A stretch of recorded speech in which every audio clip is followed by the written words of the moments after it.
So I'm back. Time for another look at representation, and this time I'm breaking down sort of the negative implications of tropes. I'm actually going in order from negative to positive tropes about LGBT individuals, but there's a lot more negative examples than there are positive examples, so we're going to work with what we've got. The reason I want to talk about tropes is to deconstruct how we tend to look at LGBTQ characters and subsequently those kind of people on a broad scope. So, not just individual cases, but culturally, what do we look at? Once something becomes a trope, oftentimes we can easily see how it's affected by the cultural consensus.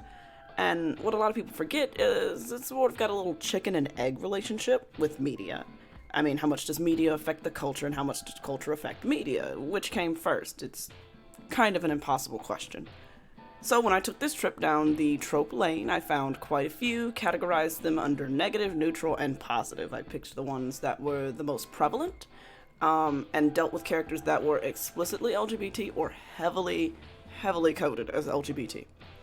So if it's a joke that's distilled down to just, haha, gay, and there is plenty of that out there, but it's not here in this video. I'm going to talk about the shows I bring up in detail, where in the last video I talked more about the history and representation on a general broad scope. Oh, and in that video I also talked about the application of coding and baiting and that sort of thing. I'll link it in the description if you want to check it out. So let's start with a negative. So the first big ones that I would think of as like the worst one, or one of the worst ones, is the depraved homosexual.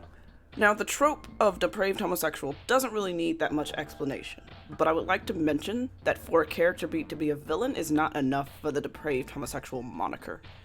This is something more reserved for characters with clear sexual and moral just obscenity, and those whose brand of evil directly ties in with their sexuality.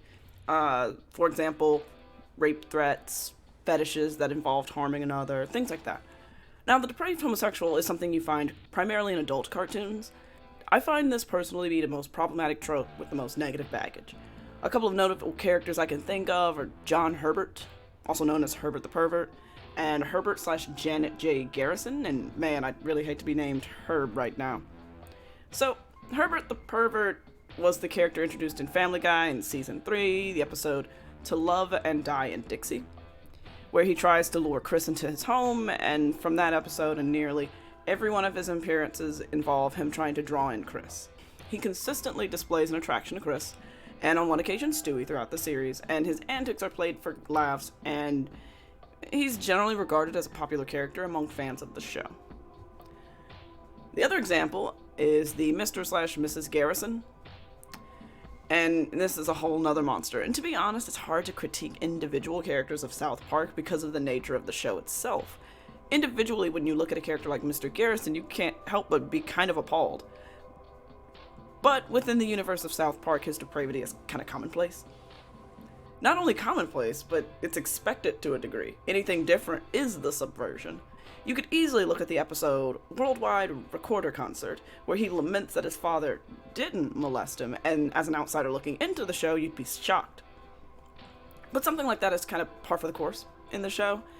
Now, there are subversions of the depraved homosexual within the show. Mr. Slave, despite his appearances, he's a genuinely nice, thoughtful, intelligent character. He might be one of the smarter characters in the whole show. And Big Gay Al, he's just nice. He's just a nice guy. So those examples are comedic and played for laugh. That's not to discount that they don't have harmful effects or connotations, but it's generally seen as non-malicious, especially when the shows have other LGBT characters that exist outside of the depraved homosexual trope. The same cannot be said for issue 23 of the Rampaging Hulk. This issue is without a doubt problematic in its portrayal of gay men. This is a warning for people who are sensitive to stories pertaining to the issue of rape. If you are, go ahead and skip to this time code. So this comic was released in the 80s, and in the comic, Bruce Banner goes into a public shower to wash up, and two men approach him and then attempt to rape him. Throughout the scene, Bruce is pushed further and further, and the two men only give up when he reveals that he's the Hulk and could literally kill them. These were the first explicit LGBTQ characters from Marvel Comics, and this is what we get? Ugh. There aren't many bigger oofs than the depraved homosexual.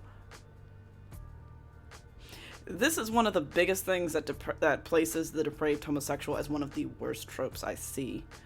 Most other tropes past this one are still problematic, and depending on the application, that is. But this one is really, really bad. It's really uncomfortable. This is not okay. Well, next up is the infamous bury your gays trope. This trope was born from a place of narrative significance, I believe, where LGBTQ characters carry less weight than their hetero counterparts, and therefore are more expendable.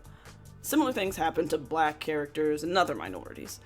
We can't kill off our main dude, and you definitely can't kill off his love interest outside of a backstory, so well, who's next?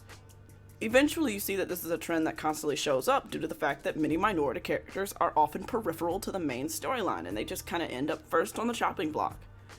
And the bury your gays trope also allows you to have gay characters and get the brownie points, woo, but not actually have meaningful representation that might upset your more close-minded audience. You pull out the gay character for the show, you parade him about, you go, hey, look, a gay person, a trans person, a non-binary person. Aren't we forward? Aren't we feminist? And then you shove them into the dead box, and then you hide them under the bed, and you forget about them. Voltron tried this and was publicly and justifiably berated.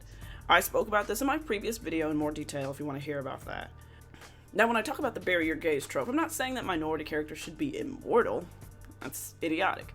But when you see that it's a common trend that every time a character happens to be a minority, they end up dead, you might want to rethink your writing. Now, let's see. Next trope. Now, the unsettling gender reveal is not really something I have a lot to dissect on. It's essentially jokes centered around traps or someone who's in essence tricking someone with their gender presentation.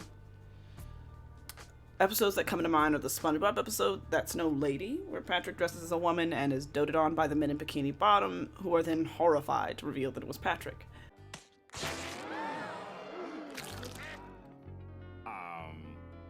I think I need to take a shower. This is something that happens in a lot of older slapstick cartoons and also raunchy comedies. This is something that happens time and time again in shows like Family Guy and American Dad. This does have some blatant problematic implications, but it's generally not because of the character's identity, but it's that disgusted reaction, and it just so often makes gender non-conforming people look like the butt of a joke. It's not okay. Ooh, next trope, the Flaming Devil. Now, the Flaming Devil is probably the most fun of these tropes, but there's a reason I have it on the negative end of the spectrum. I think what lends to its more lighthearted tone is that the Flaming Devil was never meant to be taken seriously. Now, I'm not talking about the effeminate villain trope entirely, but specifically the Satan interpretation of the villain. Now, it could easily and harmfully reinforce negative perceptions of gay men, but this trope is generally regarded as fairly harmless. Let's see, I'm kind of going through these pretty quickly. Not too gay. That's a trope that kind of, it bothers me. The example I have here is Legend of Korra. And with this trope, you're not really allowed to express gay relationships in the same light that you would express a hetero relationship. This happens in pretty much every instance of an LGBTQ relationship / character, in which when you compare how they're allowed to interact versus how someone who's typical is allowed to interact, and you can see clear differences between them. No, they're not allowed to kiss, but they are. No, they're not allowed to hold hands, but they are. Or you can only hold hands, but in the very last episode when the show is being killed. The Loud House, I was going to actually say this was one of the examples when I compared the parents, the Loud parents, with Clyde's parents. I could see a clear divide with what kind of jokes were allowed with the hetero couple that weren't allowed to Clyde's dads. But then they had the episode where they actually said the word date pertaining to two women together. Oh man, that doesn't really get to happen, so they get a pass. They get a pass. So that's what I have for the negative side of tropes and the implications that some of those may have. And I only have two examples for neutral ones. The first one is just an annoyance I have, a personal annoyance. I don't understand companies and corporations who think they're being subversive by making traditionally masculine women straight. I get it, some straight women are masculine, that's fine. But, like, I want some butch representation, please and thank you. Yeah, I'm looking at you, Bioware. Yeah, I'm a little upset that I couldn't date Cassandra or Cora, but come on, this is something I see time and time again. I don't really have much to deconstruct here. I'm just kind of annoyed. I see a lot of. This is a tangent here, but I'm going to say it. I see a lot of representation on the feminine spectrum. Like, when there's gay men, they're feminine, and when they're gay women, they're also feminine. You don't really get to see a lot of more masculine men together, or butch women. I don't know, it's just something I don't really see a lot of. Not if they're reoccurring. If they're reoccurring characters, they have to be kind of feminine. I don't know, is it a joke? But that's a personal annoyance. This isn't really part of what this is about. And one of the other neutral tropes I had up here is discount lesbians. This is Steven Universe's my example here, because the discount lesbian is when you sort of set aliens, elves, any race that's not human, and then you make them all like one sex. So of course they have to get together as the same sex. So it's representation. You know, it's not a negative trait, but it's still not as effective as it would be if they were all human. Do you think Steven Universe could get away with what they do if everybody was human? No. Not this. No, it's way too explicit. And I mean, I get why they do it, but it does still feel like it feels like a little bit of a cheat sheet here. It doesn't hurt my soul though. So it's in the middle.